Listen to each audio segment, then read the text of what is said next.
Danon.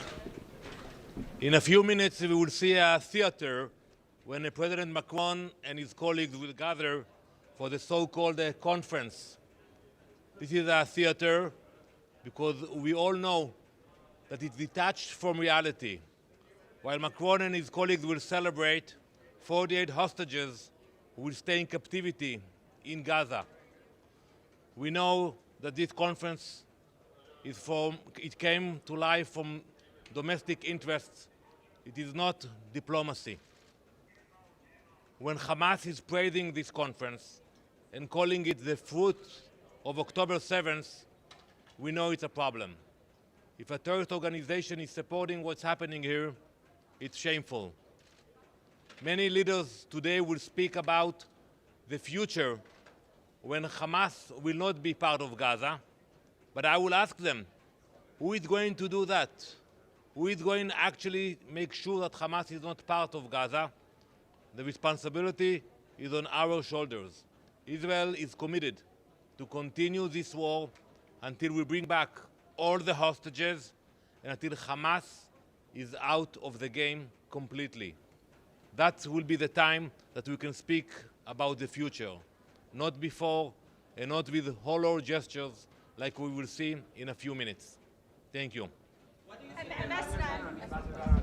do you think Macron and the Commonwealth, the British Commonwealth, is doing this to Israel? And also, what comments do you have towards Mondani, if elected mayor? He said he would implement the arrest of the Prime Minister Netanyahu, sir. Well, first, the candidate Mondani should read the Constitution of the US and to learn the rules of democracy. He has no mandate on this issue. Prime Minister Netanyahu will come to speak here on Friday, and he will continue to come to speak here, even if he will get elected. I'm not getting involved in the local politics. But to President Macron and other leaders, I would say we are disappointed. On October 8th, you stood with Israel. You spoke about the hostages. Today, you're moving on. You're trying to leave the hostages behind. We will not forget them. This war will not end with hostages still in Gaza. With Transcendental Television. Michael Lippin with VOA News. How much coordination does Israel have with the U.S. delegation here at the UN to try to counter this wave of recognitions of a state of Palestine that we've seen, and how much support is the U.S. providing? We are coordinating our efforts with the U.S. First, I want to congratulate Ambassador Mike Waltz for finally coming here. We were waiting for him for a long time, and we will continue to coordinate our efforts. Both the U.S. and the Israel will not participate in this charade. We will not enter the GA hall, and we will not take part in this charade. Ambassador, Shudeju with China Central Television. Just one question, very fundamental question. Is Israel still in recognition of the two-state solution? Before October 7th, there was a debate about that in Israel. After October 7th, it's off the table. Now we are focused on bringing the hostages. We are focused on eliminating Hamas. And when the day will come that there will be a genuine Palestinian leadership that will condemn terrorism, you're going to hear President Abbas soon. He is paying salaries to terrorists as we speak. When the day will come that there will be genuine leadership, we will speak with the Palestinians. We are a peaceful nation. We signed multiple peace accords, and hopefully we will sign more accords in the near future. No. Ambassador, today Hamas reportedly sent a letter, or was going to send a letter to President Trump, saying that they are willing to release half of the hostages in exchange for a 60-day ceasefire. What is Israel's response? Well, Benny, I have seen the report. I don't know if it's true or not. We are putting more pressure now on Gaza City, and we are very happy to see that the population is moving out despite the threats of Hamas. And they know that we are serious, and they know that we will not stop until we will get all the hostages back home. So I think they understand that we are serious about that. This is a show, but what we are doing on the ground, that's for real. So you are waiting for... Yes. Ambassador Latika Berg from The Nightly Australia. Our Prime Minister is going to tell the UN that one of the reasons they are recognising Palestine is because of your continued settlements in the West Bank and settler violence. does Israel not share part of the blame for why so many of your traditional friends are now moving against you?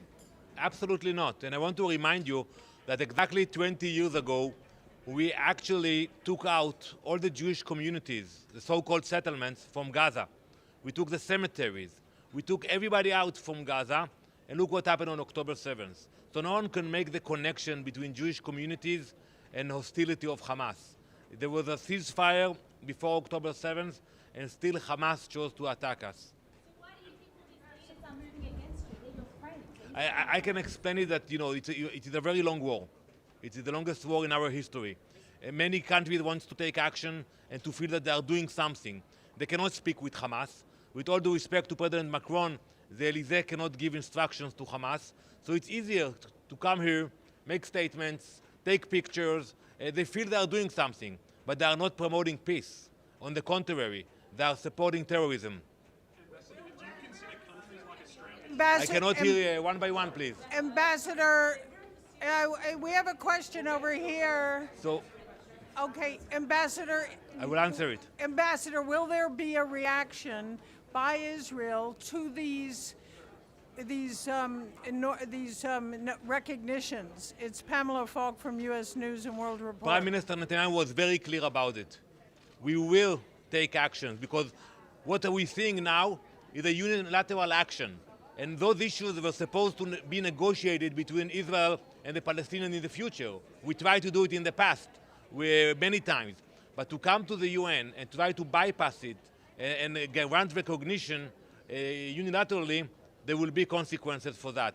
Regarding the question of Syria, there are talks with Syria. We are waiting to hear President Giuliani words on Wednesday, and I'm sure you're going to hear also the Prime Minister words about this issue as well. Mr. Ambassador, is yesterday's formal recognition is yesterday's formal recognition by the UK of the State of Israel on par or even stronger endorsement compared to, say, 108 years ago when the same country endorsed your country to be the State of Israel effectively? So I want to remind you what happened when the UK actually, the British mandate was over and a vote came to this building to recognize Israel and an Arab state. We said yes, we grabbed the opportunity. The Palestinians said no, they rejected the opportunity. So no one can blame us for that. And I think, some countries will say that they will not recognize the Palestinian state until Hamas will be out of the game or until the hostages will come back. But they have to look at the reality. There is a very weak leadership today to the Palestinians. In Gaza, there is no leadership. Hamas will not be there. But also in Judea and Samaria, we see a very weak regime. It will be very hard for this regime to negotiate in the future. You said that there will be reactions to those recognition from France and other countries. What exactly will be the reactions? What will your government do? Well, that's for the government to decide. Prime Minister Netanyahu said it will not be discussed now. He will be coming to the UN, deliver his speech. He will fly to Washington to meet President Trump. And when he will come back to Israel after our holiday, the Jewish New Year, he will discuss what the actions will be. What is missing to... Oh, you go. That's all right. Thank you. What is missing to get Israel back to a ceasefire? So we are willing to negotiate a ceasefire. We know what it will look like. At the end of the process, Hamas will not be there. So we are still negotiating, and we are talking with the negotiators, and we hope that there will be continuation for that. But the end game, it will be that Gaza will not have Hamas control. You say that these Western leaders, Australia, the UK, are making this decision partly based on their own voters in those countries' public support to end the war. Polls suggest that most Israelis also want an end to the war. What is wrong with listening to the people? Well, for sure we want to end the war. No one wants to send his kids to fight in Gaza. My late father fought in Gaza, I fought in Gaza, my son fought in Gaza. How many generations? We have no desire to be in Gaza. That's why we pulled out of Gaza. But at the same time, we have a commitment for Israeli citizens who were kidnapped on October 7th and are still in the tunnel of Gaza. We cannot leave them behind. So with all due respect, and I agree with you, that you have a lot of domestic issues in different countries, But with all due respect to those domestic issues, for us it's a non-starter. We will make sure the hostages are out of Gaza. Hi. I'm Marina Usher, CBC News. 142 countries have voted to endorse the framework of a two-state solution. What do you have to say to them? I told them that when they voted on this resolution, that it's a theater. They know it's not going anywhere. It's not going to change the lives of the Palestinians on the ground. It's not going to change the security of Israelis on the ground. It's empty. And that's the problem with the Palestinians. They come here every year. They have empty victories, empty declarations, instead of actually condemning terrorism and build a better future. And as I said earlier, we left Gaza in 2005. We gave the keys to the Palestinians to build a better society and promote coexistence, and we saw what happened after. Hello. Hi.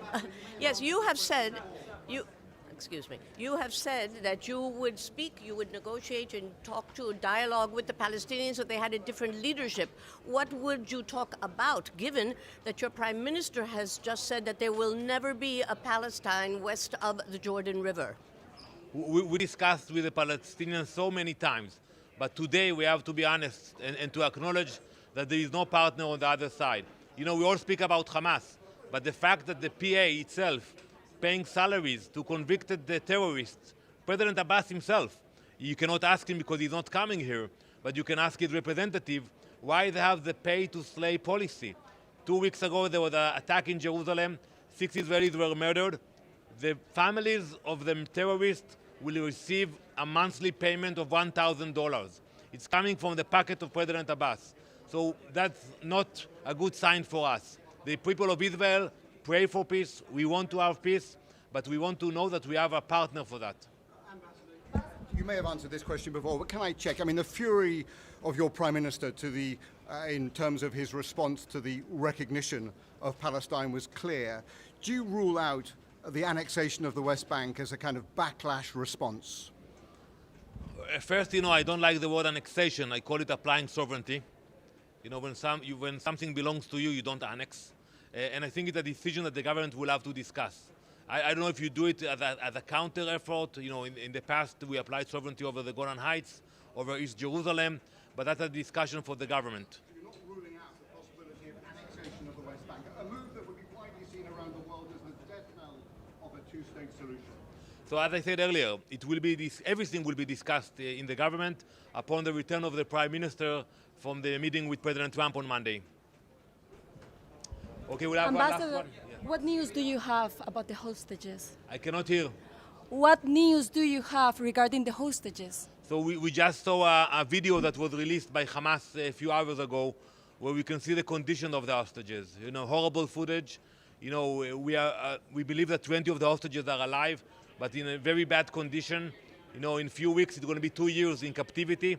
Some of them need medical care, but they don't get visitations from the Red Cross or from anyone else. And we know that they're in a very bad shape. Israeli Prime Minister Netanyahu said today in a meeting with the IDF General Staff for the Jewish New Year that in the coming year, Israel needs to destroy the Iranian axis. What can you tell us about what parts of that axis Israel will be focused on in the coming year, and what are you going to do to try to achieve that? Well, first, we achieved a lot in the last 12-day war against Iran. I think thanks to the US, we can call it a great victory. And we see the snapback sanctions are now in place. And I hope that the Iranians will understand that now it's up to them to decide where they want to go. If they will go back to where they were, then the Western world will stand with Israel against them. I hope that they will change course and will understand that they have to invest in the people of Iran and not in building a nuclear threat. Thank you very much. Thank you.